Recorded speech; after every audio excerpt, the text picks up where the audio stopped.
Thank you, Fetty, and it is a pleasure to be here. I think it's been a great day. And this is my first go at the 2011 census with respect to religion. And as you know, I've been calling the religion data in the census sort of like a horse race for the last 35 years. This year is no different.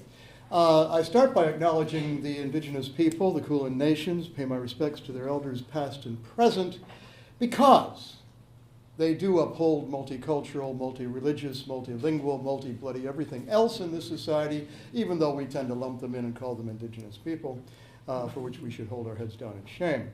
And that's terribly important to me because it's against that backdrop that our kind of recent additions to this religious mix play. Okay, religious change in Australia. I do this because people are born at different times and in different worlds. If you were born in around 1947, you had a world with Anglicans at 39%, MCPRU, Methodist, Congregational, Presbyterian, Reformed, Uniting. 26%, add them together, you're already up to 60%, you don't need the Catholics. Very interestingly different world. Yet it didn't pay any attention to Catholics then either. As somebody's mentioned earlier, you're supposed to walk on the other side of the street if you're a Catholic and you encountered one of us. Christians, 96%, etc. It just moves on through. Let's say you're born in 66. Hasn't changed much. Sort of this Johnny Howard period. His childhood. 1991, you know, when some of your students are born, you're teaching. Massive change. Anglicans down, Catholics up. They've already gazumped Anglicans. Anglicans didn't like that. But this group just going in free fall decline. This group going in decline, decline, decline. Nuns jumping up. The big news and the big noise out of the 2011 census is this figure. But not surprising given what's been going on here. The 23% essentially who say they have no religion. But does that mean that Australians are irreligious? Not in a fit. And that's what's going on and what's interesting to me in the detail of the census, because when we look at other things, we find that there's vitality in those who are religious. The fact that Anglicans only fell by 1% of their population, 18.7 to 17.1, staggered me. I couldn't believe it. And there is one single explanation. I thought it would be migration. You know, we're shipping in a bunch of people from North Africa, Sri Lanka, etc. They're filling up. Nah, they just ain't dying. They're refusing to die. I think it's funny. I'll show you later. MCPRU continued to slide, but there are actually 2,000 more Presbyterians in 2011 than there were in 2006. Is it the Koreans breeding like? No. They're refusing to die too. So Catholics have pretty strong showing, but that's the pattern. But if you're born here or here or here or here, you're born in entirely different religious worlds. And most of our religious leaders were born back here, like George Pell, God help us. You know? And their thinking is still along this line, except George gets to be here very quickly and likes that. The Anglican leaders are still weighing right back here. And it shows. Okay. In the smaller groups, we have more Buddhists than Baptists. We've had more Buddhists than Baptists since 2006.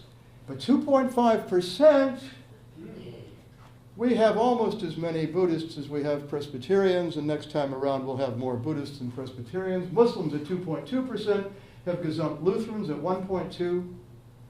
And they are chasing Buddhists rather quickly, so that indeed we may have more Muslims than Buddhists next time around. We'll watch that. Why? Well, there's both migration and birth rate. Buddhists aren't breeding quite as well as the Muslims are. Hindus, 86% rise in the numbers of Hindus in Australia, thanks entirely to migration, so that they're almost, they're 3 times. Jews are actually 0.5%. It's an error. In 2011, Jews at 0.5%, they went up 1.1 percentage point. This is old stuff I haven't been able to fill in because I haven't been able to track down that far in the census data in terms of detail. So in this, we continue to lose an old normal, the old British Empire religion going, but you can hear the fingernail scratch on the board as they slip down because they get a bit noisy and say, this is a Christian country, got to still have the Lord's Prayer in Parliament, and all that kind of stuff. But the new normal is diversity, rise of the nuns, but also Pentecostals, although they're just kind of hanging at 1%, not doing much. Muslims, Buddhists, and Hindus really going on. We're getting the emergence of additional communities of substance who take their religion seriously.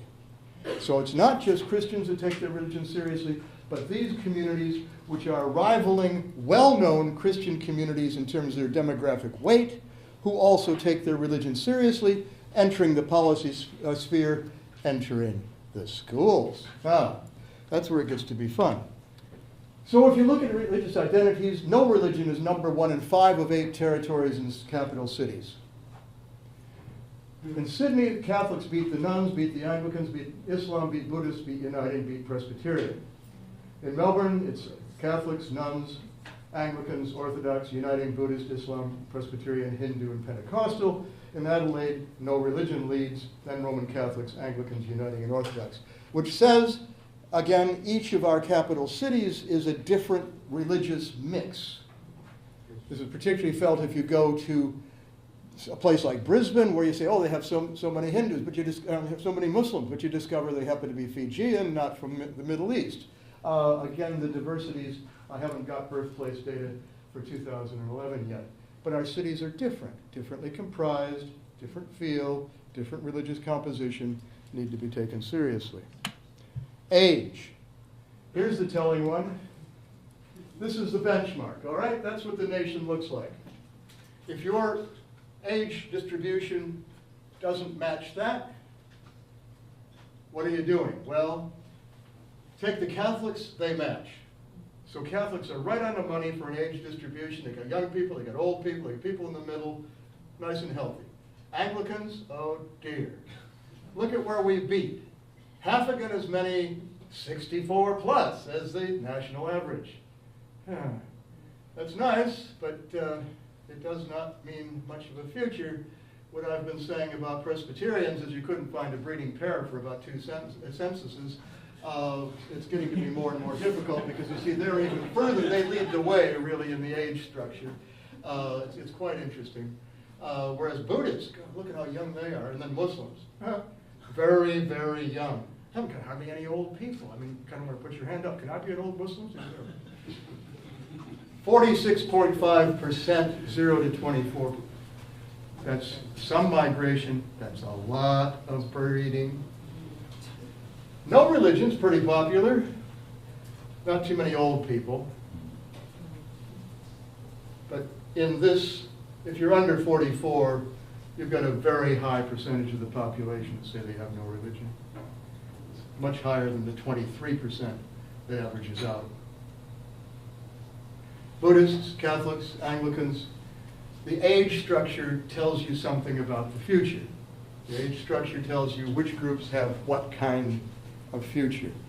Mostly what's happening with the Anglicans and the United Presbyterian Reformed is that we're squeezing out the old cultural Anglicans, people who would have said C of E a long time ago, people who tick the box but never go.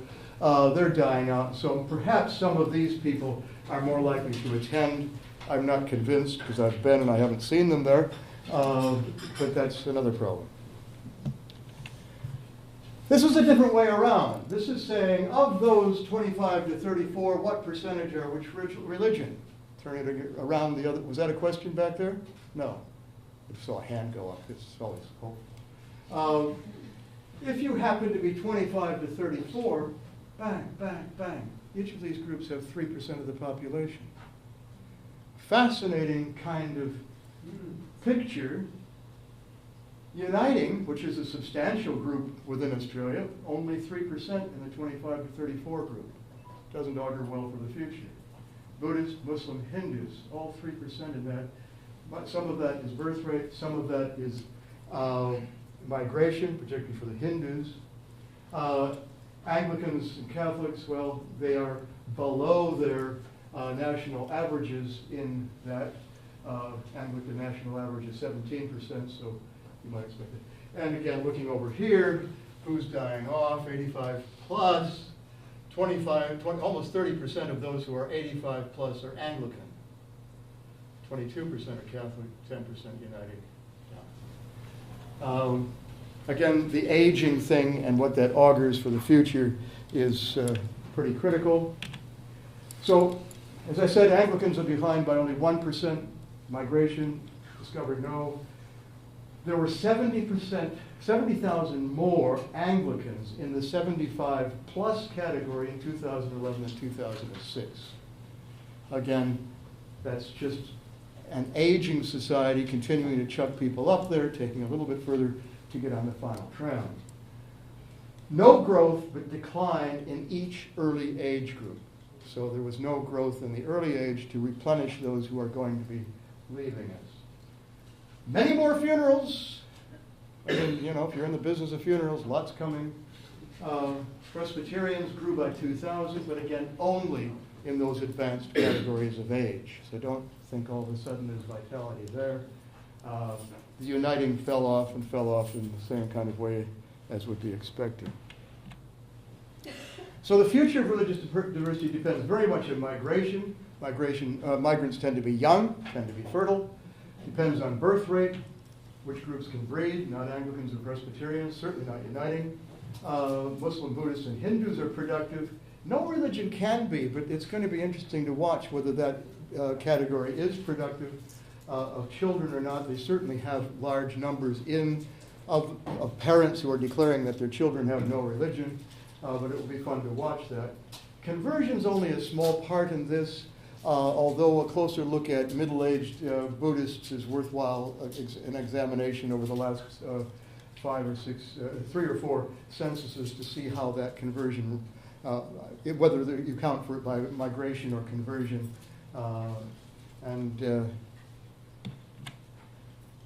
By 2017, the next census, I predict that nuns will overtake Catholics, Buddhists will overtake Presbyterians, Muslims nearly overtake Presbyterians, Hindus reach 2%, overtaking Baptists, and Uniting fall below 5.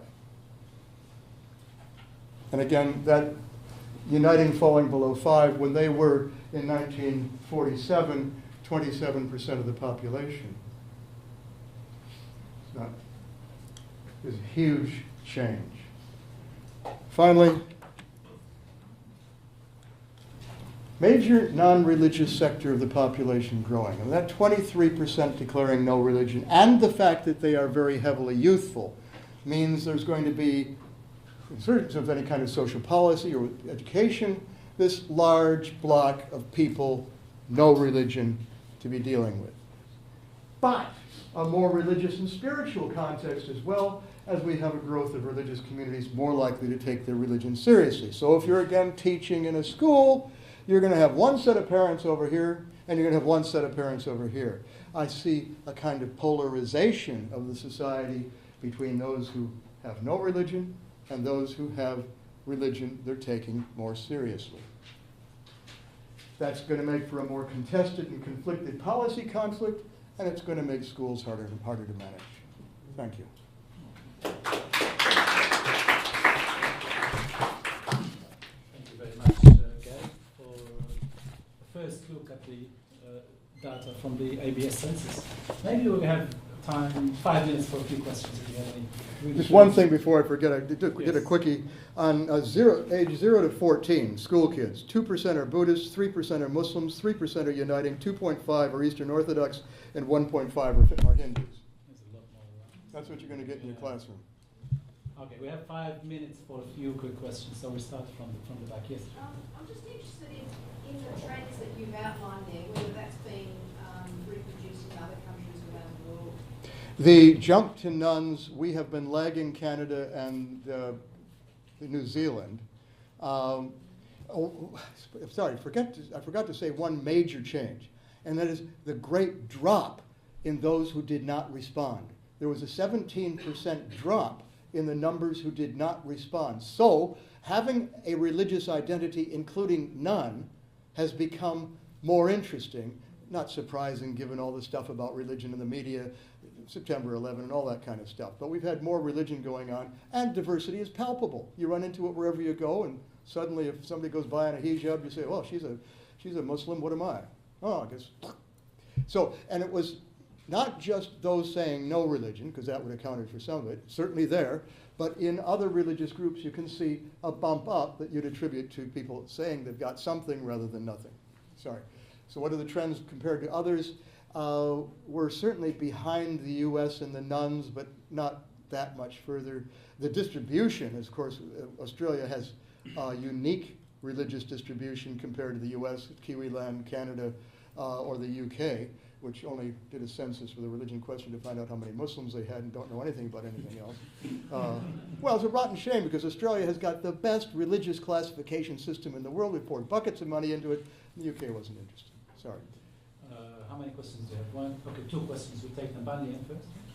What are the implications of these changing patterns of religion on social policy or social cohesion, promoting harmony? Because we know that part of the changes is attributed to changing patterns of migration, and also could be due to changing personal beliefs as influenced by whatever. Mostly it's migration and fertility, a little bit of conversion. What are the policy implications? I've mentioned them for schools. I think schools have got a major issue about how they're going to teach about religion, but that's been a policy issue forever. How they're going to manage the diversity in the classroom and the schoolyard. Between now a very sizable group of people who say, we don't want any religion in there at all. And those who say, hey, we've got religion we have to take seriously. But it's just not one religion. We got maybe 4 or 5 that are significant blocks of kids sitting in a school saying, hey, but, you know, you can't say that about me. So other policy things, social service delivery, etc. One of the neat things is, and I was teaching some imams a week ago, and I said, you know, at 2.2% of the population, you're real, you're here, you're substantial. Get over it, come on board. You know, act like you've already arrived. And that they could begin to see it as being, oh yeah, okay. And you almost see them standing up a little taller, which was lovely to see, because if these communities now come on and say, all right, we're here, how can we help, what can we do? It's not just a matter of what do you have to do for us. It's sort of inclusion coming from those who seek it with a little bit more force and a smile. That's a dream. Two very quick questions from Val and then from Gabrielle. Very, very quick. I already have two. Really short. You were talking about religion and fertility among different groups and how young or old they Yep. are. But which kind of assumes, I know you don't really think that, but you know, that's how it comes across, that religion is kind of inherited in your family. Maybe it is early when they baptize you or do something else to you because you're a certain religion, but a lot of people opt out of their family religion later on. They either convert to other religions, which is not that often, but sometimes you should drop it and come along nuns, as you call them, I like the name. And secondly... Let's take Catholics. Catholics 0 to 14. In 2001, there were 1.1 million. That same group, in 2006, 707,000. So they've already lost 400,000 Catholics. Next time, 2011, they lose another 100,000. Okay? So if that's true of Catholics, it's certainly true of Anglicans. It's not true of Muslims. It will be true in the next generation. Pardon? Can It I? will be true in the next generation. No, Muslims do a drip and come back up. I don't know why. I think it's migration. Quick, please. Briefly, that's mainly a question about social policy and religion. Obviously, the sheer declaration that people belong to that religion doesn't mean the same to everyone. Some take religion very seriously in their lives. And some Absolutely. just really conventional. Absolutely. Religious. And for Yep. example, we have among Catholics, second and third generation Italians. 2006, I could only find 8% of the 10% that called themselves Anglicans in Melbourne in church. I think the issue is religiosity versus It's a religious completely affiliation. different measure. It's a completely different matter. More serious about their Catholicism. But I will say that... Ethnic groups that we conventionally tend to Yeah. consider Catholics like Italians, but second and third generation Italians are much less serious about their Catholicism than Asian and African Catholics at the moment. That doesn't mean that it's No, going no, to get no. to the next generation. Yep. Gabriel, can we Yeah. leave it for the discussion later on? Thank you very much, Gabriel. Look, thank you so much, Gary. I'm sorry to do this, and this is really the fun part now. And there's